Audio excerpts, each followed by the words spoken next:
सासू माँ बदल गई। कहानी उस घर की है जहाँ बहू और बेटी को एक माना जाता था, लेकिन फिर अरे शिखा बेटा, तू रसोई में क्यों घुसी रहती है? जा, रोटी मैं बना लूंगी। नहीं नहीं माँ जी, आप बैठिए, बस सारा खाना बन ही गया है। श्वेता को बोल देती हूँ, वो खाना लगा देगी सबका। सॉरी भाभी, मेरे पास वक्त नहीं है। माँ, मुझे पैसे देना, पार्लर जाना है। हाँ हाँ चली जाना, भाभी को भी ले जाना। वो भी जाने को बोल रही थी पार्लर, और पहले ना मदद कर दे उसके खाना लगाने में। देख माँ, वो बहू है, उसे बहू रहने देना, इतना सर पर मत चढ़ा भाभी को। श्वेता, ज्यादा मत बोला कर। बहू और बेटी में कोई फर्क नहीं होता है। जा जाकर काम कर। ननद को माँ का भाभी से इस तरह प्यार करना बिल्कुल अच्छा नहीं लगता। वो बार बार किसी न किसी तरह माँ को भाभी के खिलाफ भड़काती रहती, लेकिन कोई फायदा ना होता। एक रोज, अरे बेटे किशन, जा बहू को कहीं घुमा कर ला। सारा दिन घर में काम करती रहती है। हाँ हाँ माँ, हम लोग जा रहे हैं ना गोवा। अच्छा जी, भाभी ने तो हमें बताया भी नहीं। वैसे तो सारी पंचायत करती है, ये गोवा वाली बात क्यों छुपा गई हमसे? अरे क्योंकि उसे खुद नहीं पता था बहन। मुझे टिकट सस्ती मिल रही थी तो मैंने बुक कर दिया। हाँ शिखा, पैकिंग कर ले, संडे हम जा रहे हैं गोवा। दोपहर में शिखा पैकिंग कर रही थी कि सास आ जाती है। ये क्या बहू, साड़ियाँ? अरे गोवा जा रही है घूमने या फिर शादी में मायके हैं? माँ जी, ऐसा कुछ है ही नहीं, समझ में नहीं आ रहा क्या रखूं कपड़े में। अरे तेरी और श्वेता की साइज तो एक ही है, उसके कुछ मॉडर्न कपड़े ले ले, आकर लौटा देना। हाँ माँ जी, ये ठीक रहेगा। शिखा श्वेता के पास जाती है और उससे कपड़े मांगती है। ना जी ना, मैं अपने कपड़े ना दूं, वैसे भी फैल जाएंगे मेरे कपड़े, बहुत महंगे वाले हैं। शिखा मुंह लटकाकर कमरे में आ जाती है तो सास कहती है, चल तैयार हो जा, तुझे मैं शॉपिंग करा कर लाती हूँ गोवा की। बस फिर क्या था, सास बहू निकल जाते हैं मार्केट और एक से बढ़कर एक ड्रेस खरीद कर घर आते हैं। पहले बता देती कि नए कपड़े दिलाने वाली है भाभी को, तो मैं अपने ही दे देती ना भाभी को, मुझे दिला देती नए कपड़े। देख श्वेता, परिवार का मतलब सबके साथ रहना होता है, ना कि सिर्फ अपना सोचना। वैसे भी तुझे अच्छे संस्कार सीखने चाहिए। और रही बात कपड़ों की, तो शिखा, आज से घर पर भी तू मॉडर्न कपड़े ही पहनेगी। कोई जरूरत नहीं है ये साड़ी वाड़ी लपेटने की। अब क्या था, घर पर श्वेता और शिखा एक जैसे रहते। एक बार पड़ोसन आती है। अरे बेटा, अपनी माँ को तो बुलाना, जरा बात करनी है। शिखा सास को बताती है और रसोई में चली जाती है। ये आपकी बेटी बहुत बड़ी हो गई है, इसके लिए एक रिश्ता है, कहो तो बता दूं। ये बेटी नहीं बहू है, घर में सब एक जैसा ही रहता है। वैसे मेरी बेटी भी बड़ी हो गई है, कोई रिश्ता हो तो जरूर बताना। पड़ोसन रिश्ता लेकर उन लोगों के घर आती है।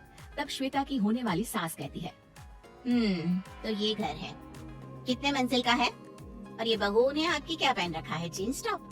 अरे भाई, साड़ी वाड़ी नहीं है क्या इसके पास? देखिए, सर्दी है तो साड़ी में बहू कैसे मैनेज करती, वैसे पहनती है साड़ी भी। देखिए, हम लोग ठहरे पैसे वाले लोग, कोई कमी नहीं है हम लोगों के पास पैसों की, बहुत पैसे हैं, जमीन, नौकर चाकर, कार, सब कुछ है, लेकिन घर में संस्कारी बहू चाहिए, समझ रही है ना आप? सास कुछ कहती कि श्वेता बोल पड़ती है, हाय रे, नौकर चाकर से लेकर जमीन, कार, पैसा, हाँ हाँ, मुझे रिश्ता मंजूर है, मंजूर है मुझे। अरे रुक जा श्वेता, मैं बात कर रही हूँ ना। देखिए, हम लोगों के घर इतनी आजादी नहीं मिलेगी। अरे हाँ कर देना माँ, हाँ कर दे जल्दी से। सास क्या करती, बेटी की शादी ऐसे घर में कर देती है जहाँ ना उनके विचार मिलते हैं और ना ही आचार। शादी के बाद एक रोज फोन पर, श्वेता बेटा, एक बार घर आ जा, बहुत दिल करता है तुझे देखने का। माँ वो घर पर बहुत काम होता है, कैसे आऊँ? बड़ा घर है, लेकिन आने जाने वालों की लाइन ही लगी रहती है। बेटा मैं तो जानती थी उस घर का हाल, लेकिन तू ही नहीं मान रही थी। माँ देख, हर घर का यही हाल है, तेरी बेटी को यहाँ घूंघट हटाने की परमिशन नहीं है और एक तरफ भाभी स्कर्ट पहनकर घूम रही है। बेटा मुझे क्या पता था कि मेरी बेटी को ससुराल के नाम पर पिंजरा मिल जाएगा। अच्छा माँ, फोन रखती हूँ, सास को गर्मा गर्म रोटी खिलानी है। तुम लोगों की तरह नहीं कि एक रोटी बनाओ, एक सब्जी बनाओ, फिर सारा दिन फ्री होकर घूमो। सास फोन तो रख देती है, लेकिन सोच में पड़ जाती है कि एक तरफ बेटी जिसे कोई आजादी नहीं, वहीं दूसरी तरफ बहू जिसे देखकर लगता ही नहीं कि उसकी शादी भी हुई है। अगले रोज, शिखा, अरे ओ शिखा। हाँ माँ, क्या हुआ? कुछ चाहिए आपको? मैं जिम जा रही थी। जिम के कपड़ों में बहू को देखकर सास को घूंघट में अपनी बेटी का ख्याल आता है। देख बहू, घर में बहू की तरह रहा कर, इतना टाइट कपड़े पहनकर जिम जाना पसंद नहीं मुझे। जा जाकर रोटी बना। रोटी? माँ अभी तो शाम के 6 बजे हैं, इस वक्त रोटी? अब क्या मेरे खाने पीने पर भी पहरा है? अरे जब मर्जी तब मैं अपने घर में खा भी नहीं सकती क्या? बहू को अजीब लगता है। वो समझ नहीं पाती कि जो सास कल तक इतनी सपोर्टिव थी, उन्हें अचानक से क्या हो गया।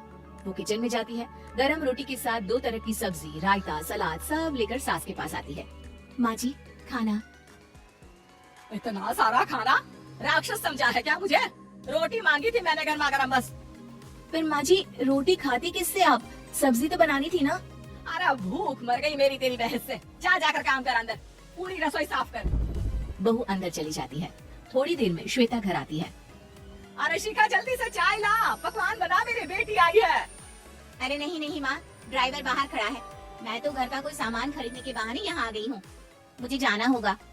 अरे बेटा, पर कितने दिनों बाद देख रही हूँ तुझे, रहने आ जाना 2-4 दिन के लिए। आ जाऊंगी माँ, जब मेरी सास मरेगी तब। मैं तो रोज मन्नत मानती हूँ कि मेरी सास मर जाए तो अच्छा है। अच्छा चल, जा रही हूँ माँ। हे भगवान, कैसे कैसे दिन देखने पड़ रहे हैं मेरी बेटी को। सास अंदर जाती है, जहाँ श्वेता की जिम वाली सहेली का फोन आया होता है। क्या बात है, आज जिम नहीं आई? अरे पता नहीं यार, आज माँ को क्या हो गया अचानक। पर खैर कोई नहीं, लगता नहीं कि मैं अब जिम आ पाऊंगी। शिखा स्पीकर पर बात कर रही थी, जिसे सास सुन रही थी। यार ये सास ना होती ही ऐसी है। मैं तो कहती हूँ बुढ़िया जल्दी मरे और तू आराम से जिए। शिखा को सहेली की बात पर गुस्सा आ जाता है। माँ के मरने की कौन सा बच्चा दुआ मांगता है मोहिनी? आगे से ऐसी बात मेरे सामने मत करना। हमारे घर की शोभा ही माँ है। क्या हुआ जो थोड़ी शक्ति दिखा रही है?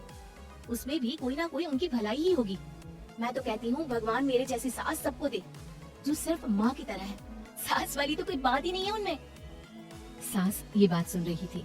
उनकी आंख में आंसू आ जाते हैं कि क्यों वो बेटे की किस्मत में बहू को भी भागीदार बना रही थी। शिखा, अरे ओ शिखा, क्या हो गया? जिम नहीं जाना क्या?